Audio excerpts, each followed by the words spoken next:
Lur, selamat datang di Ngalor Horor.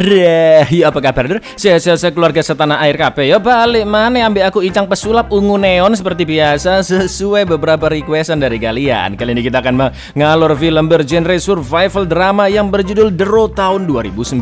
Sebenarnya nggak ngalor-ngalor banget sih lur, tapi emang ada beberapa scene yang terasa mencekam. The Road bercerita tentang keadaan dunia setelah diterpa suatu bencana besar di mana hanya segelintir manusia yang masih hidup dan sangat kelaparan. Mereka harus berebut makanan dan terus mencari tempat perlindungan yang aman demi bertahan hidup. Bagaimana kengerian film ini? Langsung aja kita gaskan pantun dari dulurku Rafka G ya, yang terinspirasi dari Nisa Sabian.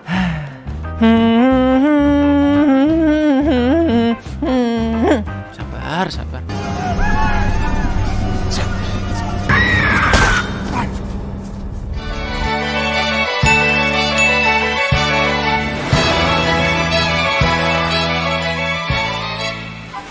Karena seluruh karakter di film ini tidak ada namanya, jadi biar enak tak namain sendiri ya lur ya. Mari kita kancut ke filmnya. Film diawali dengan seorang pria bernama Vigo dan istrinya Charlize yang sedang mengandung. Mereka berdua menjalani hidup yang begitu damai sampai pada suatu malam terjadi sebuah kekacauan.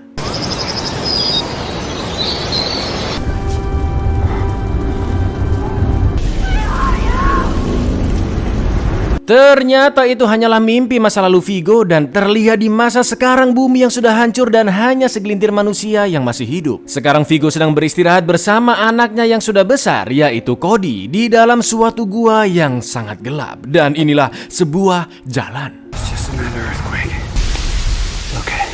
Tidak ada satupun manusia yang ingat apa yang menyebabkan hancurnya seluruh bumi. Menurut Vigo, bertahun-tahun yang lalu muncul suatu cahaya putih yang sangat terang di langit pada jam 1:17 siang hari. Saat itu Vigo langsung tak sadarkan diri dan ketika terbangun dia melihat keadaan dunianya yang begitu rusak seperti sekarang. Lahan-lahan tandus tanpa satupun tanaman yang tumbuh. Hewan-hewan musnah begitu saja, bahkan cahaya matahari tidak bisa menyentuh permukaan bumi. Kondisi dunia yang begitu mengerikan berdampak ke tatanan kehidupan umat manusia yang mengakibatkan perang terjadi di mana-mana. Bahkan saking langkanya bahan makanan, beberapa manusia harus menjadi seorang kanibal. Di lain sisi, mereka yang masih bisa bertahan biasanya hidup menjadi anggota geng atau hidup menyendiri seperti Vigo dan anaknya Cody. Seperti biasa mereka berjalan ke arah selatan hanya dengan peta seadanya untuk mencari makanan dan minuman, juga tempat yang aman untuk beristirahat. Meskipun hidup di kondisi serba kesulitan, tapi Vigo selalu berusaha menjadi ayah yang baik bagi anaknya Cody. Mostly I worry about food. Always food. There's been cannibalism. I know as the child is my warrant. Bend your neck to stretch your arm to scratch your. Baru aja tidur mereka berdua terbangun karena terjadi kebakaran di dekat sana. Mau nggak mau Vigo dan Cody pun harus pindah ke tempat lainnya saat itu juga.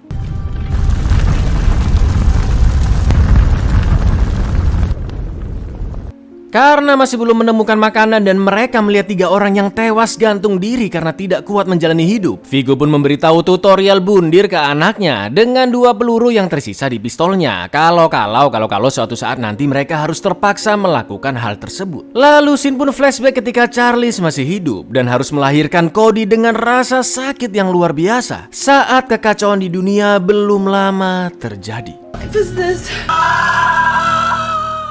Scene pun kembali ke masa sekarang ketika Vigo dan Cody tidur di dalam mobil bekas. Tiba-tiba terdengar suara gemuruh dari kejauhan yang ternyata adalah geng barbar, di mana mereka tidak akan sungkan-sungkan untuk membunuh bahkan memakan korbannya. Wah, jelas Vigo langsung membawa anaknya sembunyi di dalam hutan dan salah satu anggota geng yang sebut saja Pak Ijo pipis di dekat mereka berdua. Vigo pun mengancam akan menembaknya, bahkan Pak Ijo akan mati sebelum mendengar suara tembakan dengan jelas karena bagian otak depan yang sudah keburu hancur. Mendengar itu Pak Ijo pun tahu jika Vigo adalah seorang dokter dan menawarkannya untuk menyembuhkan anggota geng yang terluka, tentunya dengan imbalan makanan. Of course Vigo tahu itu hanyalah akal-akalan Pak Ijo ya kan, karena mereka juga pasti nggak punya makanan. Ketika perhatian Vigo teralihkan, Pak Ijo langsung menyandra Cody dan nggak pakai lama Vigo pun menembak endasnya. Mendengar suara tembakan itu, para anggota geng memburu Vigo dan Cody yang berusaha kabur di dalam hutan.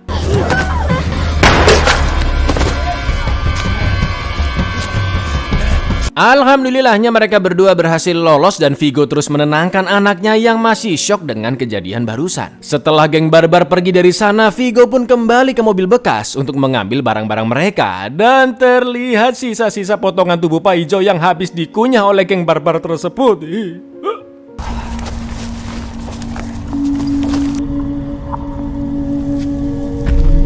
Cody yang semakin merasa lapar dan belum juga mendapatkan bahan makanan, mulai putus asa dan ingin bertemu dengan ibunya. Yang mana artinya Cody juga ingin mati bundir. Perkataan anaknya membuat Vigo kembali teringat dengan malam terakhirnya bersama Charles. Di mana Charles sangat putus asa dan ingin bunuh diri seperti keluarga-keluarga lainnya. Dia juga menyalahkan Vigo yang terus mempertahankan keluarga mereka. Padahal Charles tidak ingin tersiksa lebih lama lagi. Other families are doing it.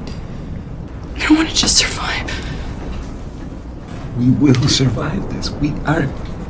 Lalu Charles yang semakin gendeng pun berniat kabur dari rumah, hanya memakai kaos oblong padahal di luar gelap gulita dan sangat-sangat dingin. Meskipun Vigo terus membujuknya, tapi Charles tetap akan pergi malam itu juga. Dia meminta Vigo untuk selalu menjaga Cody dan terus berjalan ke arah selatan. Karena cuaca dingin akan semakin ekstrim di area rumah mereka. Sampai akhirnya Charles pun menghilang di tengah gelapnya malam. Atau dengan kata lain, pastinya Charles telah meninggal dunia di suatu tempat yang tidak jauh dari sana.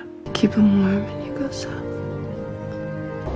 She was gone. She died somewhere in the dark. Perjalanan ke selatan pun kembali dilanjutkan. Mereka menemukan sungai dengan air terjun yang jernih dan langsung mandi di sana. Setelah itu mereka mendatangi sebuah rumah tua dan terlihat banyak tumpukan sepatu di sana. Vigo pun terus mencari makanan dan menemukan pintu basement yang terkunci. Setelah gembok dijebol dengan linggis, bukannya makanan berlimpah yang mereka dapatkan di dalam sana, melainkan pemandangan yang sangat-sangat mengerikan. Yaitu manusia-manusia yang disekap dan beberapa bagian tubuhnya sudah dipotong, layaknya hewan ternak yang nantinya akan disantap oleh penghuni rumah tersebut. Jelas Vigo dan Cody segera kabur dari sana dan sempat ditarik salah satu orang yang minta tolong. Tepat ketika mereka berhasil kabur, para penghuni rumah yaitu geng kanibal baru sampai di sana. Mereka pun semakin panik dan Vigo membawa Cody ke salah satu kamar di lantai 2, mana ada bekas potongan daging di wastafel pula.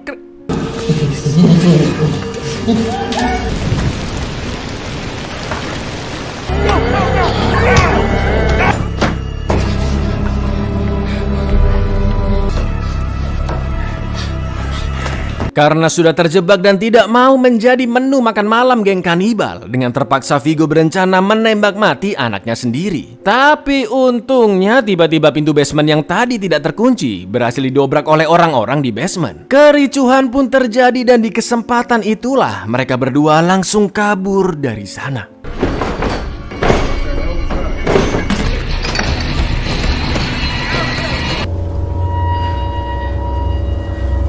Mereka pun terus mengikuti saran dari Charles untuk tetap berjalan menuju ke selatan. Setelah berjalan cukup jauh, seperti sebelumnya Vigo dan Cody menemukan rumah kosong tak berpenghuni. Dalam hatinya Vigo yang masih belum makan selama berhari-hari merasa harus segera mempersiapkan sesuatu untuk anaknya. Jikalau Vigo tiba-tiba tewas meninggalkan Cody. Secara tidak sengaja di halaman rumah Vigo menemukan pintu bunker tersembunyi di bawah tanah. Dan wow, alhamdulillahnya berisi bahan-bahan makanan yang sangat-sangat lengkap. Mulai dari kornet, sarden, indomie, ciki, sampai amer cap badak juga ada lur.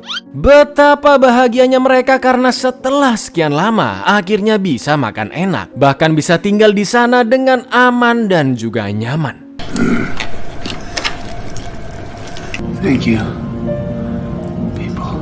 Thank you for soup, Cheetos. See. Setelah anaknya tertidur pulas, Vigo mengeluarkan barang-barang dari sakunya dan menemukan sisir milik Charles yang membuat Vigo kembali teringat hari-hari indah bersama istrinya tercinta.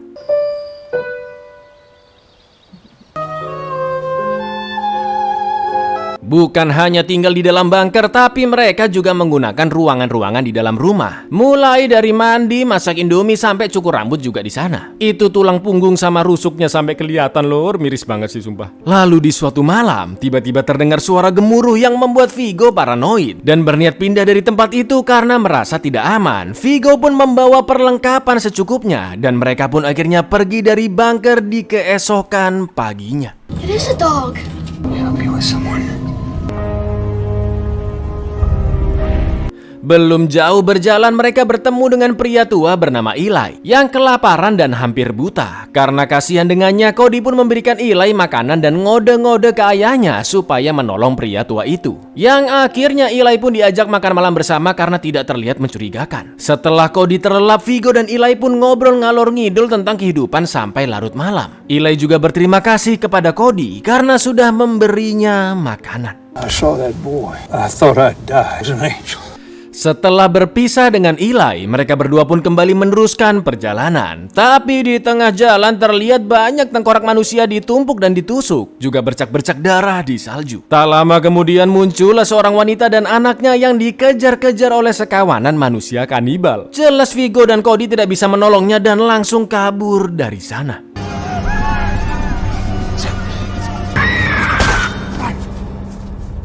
Baru aja melihat kejadian yang sangat mengerikan, tiba-tiba terjadi gempa cukup besar yang menumbangkan pohon-pohon di dalam hutan. Dan untungnya mereka masih bisa selamat.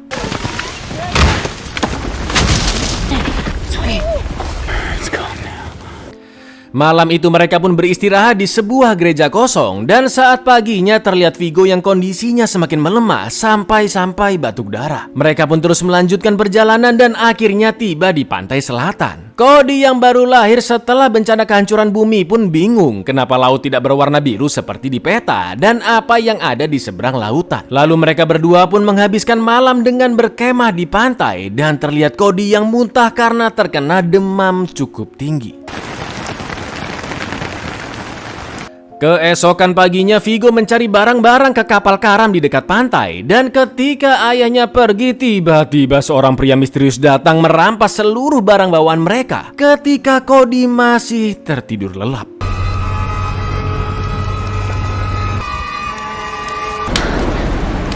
Tak lama kemudian Vigo pun datang membawa pistol suar dari kapal tersebut dan sangat terkejut melihat seluruh barang-barangnya ludes termasuk sepatunya. Vigo pun langsung mengikuti jejak kaki pencuri dengan kaki nyeker sambil terus membopong Cody yang lagi demam. Untungnya mas-mas pencuri belum berjalan cukup jauh, Vigo pun menodongkan pistol dan memaksanya mengembalikan semua barang-barang mereka sekaligus pakaian yang pencuri itu pakai dari kepala hingga mata kaki. Melihat itu Cody pun merasa iba dan meminta ayahnya berbelas kasih pada pencuri itu. Tapi Vigo yang emosi nggak peduli, dia tidak menggubris perkataan anaknya sama sekali. Bahkan si pencuri yang sebenarnya sangat kelaparan akhirnya ditinggalkan begitu saja tanpa baju sehelai pun.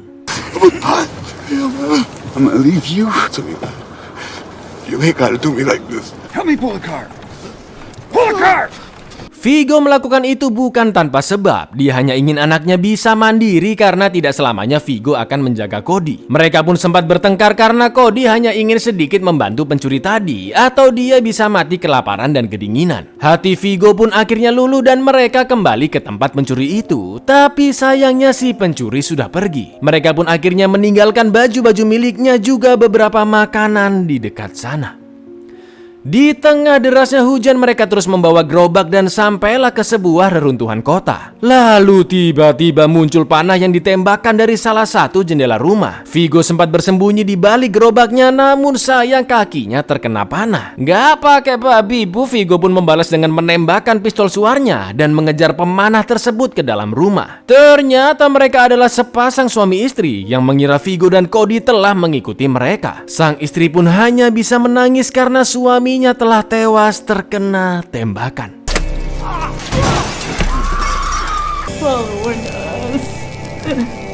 Meskipun panah berhasil dilepas dan lukanya sudah ditutup selotip, tapi luka yang terlalu dalam membuat Vigo semakin melemah dan tidak kuat berjalan. Cody pun akhirnya membantu ayahnya rebahan di pinggir pantai dan terus merawatnya selama berhari-hari. Di lain sisi, Vigo sangat yakin jika waktunya di dunia tidak akan lama lagi. Lalu dia memberikan pistolnya dan juga mengingatkan Cody untuk selalu berjalan ke selatan dan mencari orang-orang baik. Sampai akhirnya Vigo pun meninggal dunia di pelukan anaknya. You need to find the good guy, but you can't take any chances. God, with you always.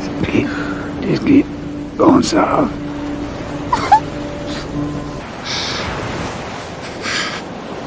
Setelah itu Cody didatangi seorang pria asing bernama Pierce di pinggir pantai dan bertanya di mana ayah Cody yang selalu menemaninya. Cody pun mengatakan jika ayahnya telah meninggal sambil terus menodongkan pistolnya. Karena Pierce mengaku sebagai orang baik dan tidak memakan sesama manusia, Cody pun akhirnya menurunkan pistolnya. Lalu Pierce pun mengajak Cody untuk bergabung dengan keluarganya, yaitu istrinya, kedua anaknya dan juga seekor anjing peliharaan. Ternyata mereka semua sempat mengikuti Cody dan sangat khawatir melihat ayahnya Vigo yang terjatuh lemas dan akhirnya meninggal dunia. Sebelum pergi dengan keluarga barunya, Cody pun mengucapkan perpisahannya yang terakhir kepada ayahnya tercinta. To you every day, and I won't forget, no matter what. So worried about you.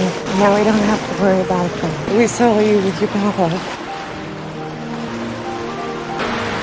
Okay. Buyar, makanya jangan pergi ke selatan. Coba pergi ke barat, pasti diselamatin sama Tom Samcong ya kan, lebay. Film ini dibuat berdasarkan novel dengan judul yang sama dan mendapatkan respon yang positif plus penghargaan yang cukup banyak lur. Karena emang sinematografinya edan-edanan, aktor-aktor utamanya totalitas banget ya kan, sampai kurus kayak gitu lur. Dan chemistry antara ayah dan anak juga dapat banget sepanjang film. Sesuai judulnya yaitu The Road atau Jalanan, film ini menggambarkan jalan hidup umat manusia, terutama dari sisi laki-laki. Dimana sebagai kepala keluarga, seorang ayah harus bijak dan mampu menghadapi semua masalah dalam rumah tangga. Jadi wahai anak muda Indonesia, jangan sampai Anda seperti buah stroberi yang indah dan menawan di luar namun sangat rapuh di dalamnya. Itu. Ya wes gitu dulu lor, aku Icang undur diri, matur nuwun dan seno untuk menjadi manusia yang tidak tangguh menghadapi kehidupan. Pak yes untuk klik subscribe di bawah ini. Assalamualaikum lor.